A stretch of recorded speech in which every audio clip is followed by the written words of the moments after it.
नमस्कार मित्रांनो. तर आत्ता आपण घेऊन आलो DJI मिनी 4 RS4. नवीन अपडेट आलेले आहे गिम्बलमध्ये. तुम्ही बघू शकता, एकदम हलकं वेट 800-900 ग्रॅममध्ये आहे आणि एकदम स्मूथ आहे यूज करण्यासाठी. तुम्ही बघू शकता, तुम्ही बाकीच्या गिम्बलपेक्षा 2-2.5 किलो वेटपेक्षा 890 ग्रॅम आहे फक्त, म्हणजे 1 किलो सुद्धा नाही आहे. आणि यूज करायला खूप सिंपल गोष्ट आहे त्याच्यात. तुम्हाला मी पहिल्यापासून दाखवू शकतो. आपण पहिल्यांदा रिलीज करून घेऊ गिम्बल. हे अनलॉक बटन आहे, ते काढायचं पहिल्यांदा. ते काढून घेतलं आपण. अनस्टेबल स्टेबल मोडला पहिल्यांदा घ्यावं लागतं. हे एवढं गिम्बल आहे फक्त RS4 मिनी. तुम्ही मार्केट प्राइसला बघू शकता. मी सगळ्या आत्ता सध्याच्या 3 ते 4 महिन्याच्या आसपास टप द्यायला गिम्बल आलेले आहे. आपण नवीनच खरेदी केलेले आहे. आता अनलॉक पोझिशनला आहे, तर आपल्याला स्टेबल करून घ्यायचे पहिल्यांदा स्टेबल करून घेऊ. लॉक ओपन केले सगळे. ओके, 3 लॉक असतात, साईड, मीडियम आणि हा ब्लॉकचा म्हणजे आपला कॅमेरासाठी यूज केलेला जातो. स्टेबल करून घेऊ पहिल्यांदा. स्ट्रेट ठेवू, लॉक केले. सेकंड पोझिशन स्ट्रेट ठेवायचं, lock. Down position, lock. Gimbal आपलं स्टेबल ह्या पोझिशनला घेतल्यानंतर आपल्याला कॅमेरा जॉईन करायचा. तोपर्यंत कॅमेरा जॉईन करायचा नाही आहे. ह्या पोझिशनला घेतल्याच्या नंतर आपण कॅमेरा जॉईन करूया. त्याला कॅमेरा ज्या अँगलला आपली स्क्रीन आहे त्याच्या समोरच्या दिशेला, आपली इकडे स्क्रीन आहे, मग समोरच्या दिशेला आपण कॅमेरा ॲड करायचा, म्हणजे फ्रंट दिशेला. स्ट्रेट.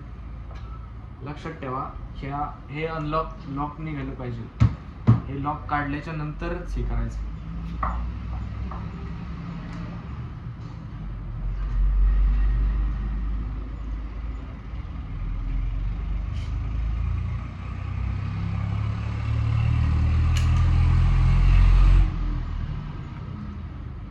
आवाज आल्याच्या नंतर लॉक करून घ्यायचे पुन्हा.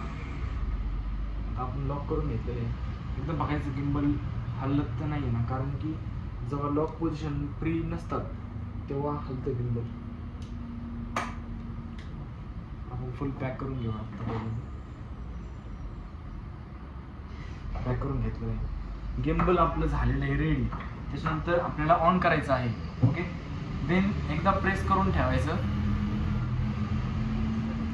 अशाच तऱ्हेने अनलॉक गिम्बल आपलं चालू झालेलं आहे. बघू शकता, हे मोड येतात त्याच्यावर गिम्बलवर. स्ट्रेट तुम्ही अप डाऊन वगैरे करू शकता. याच्यात एकदम स्मूथ असं चालतंय. पहिली गोष्ट म्हणजे पहिल्या गिम्बलला वायरिंग वगैरे लागायची इथून जॉईन करण्यासाठी. याला काही गरज नाही. ब्लूटूथचा मोड आहे. इथून ऑन केलं, चालू. तुम्ही एकदा चालू केलं ना, एकदा गिम्बल त्याला जॉईन केलं ना वायफायला, सॉरी ब्लूटूथला, त्यानंतर तुम्हाला परत तेच वेळेस जॉईन करायची गरज नाही पडत.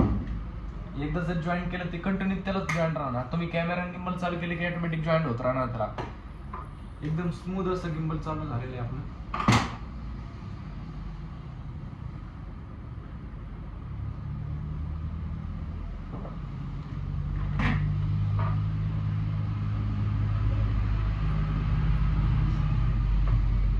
जेव्हा तुम्ही गिम्बल स्टेबल पोझिशनला ठेवले आहे आणि त्याच्यानंतर तुम्ही जेव्हा बटन प्रेस करून ठेवता त्याच्यानंतर लॉक पोझिशनलाच येणार. लॉक झालेलं आहे, तुम्ही बघू शकता. सगळ्या साईड लॉक झालेल्या आहेत त्याच्या.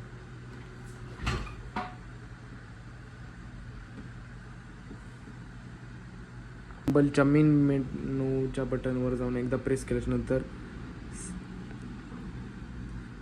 स्लीप मोडला जाणार. परत एकदा पुन्हा प्रेस केल्याच्या नंतर ॲटो, म्हणजे ज्या पोझिशनला आहे त्या पोझिशनला येणार. डबल प्रेस केल्याच्या नंतर परत स्लीपला मोडला जाऊ शकतं. आणि जेव्हा आपण प्रेस करून ठेवणार डायरेक्ट स्लीप झालेली आहे. बघू शकता तुम्ही.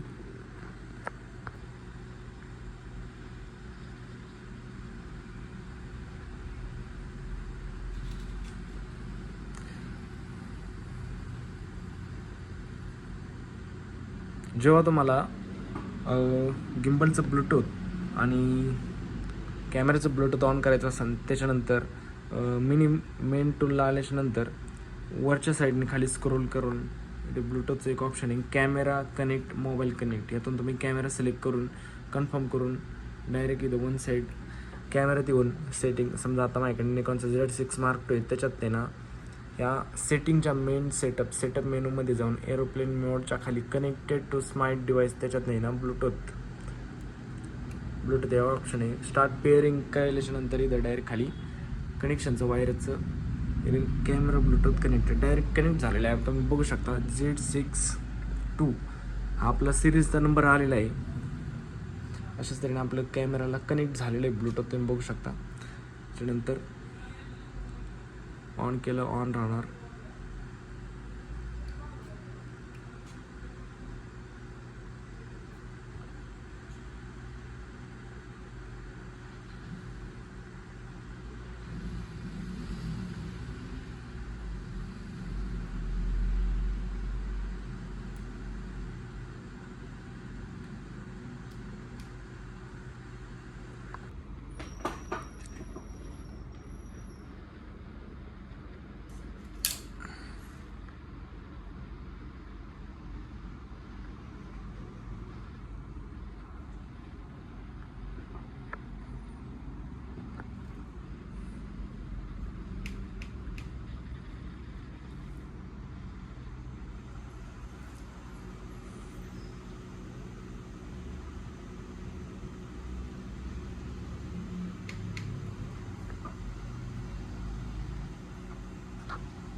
आपलं ब्लूटूथ ॲटोमॅटिक कनेक्ट झालेलं आहे, तुम्ही बघू शकता.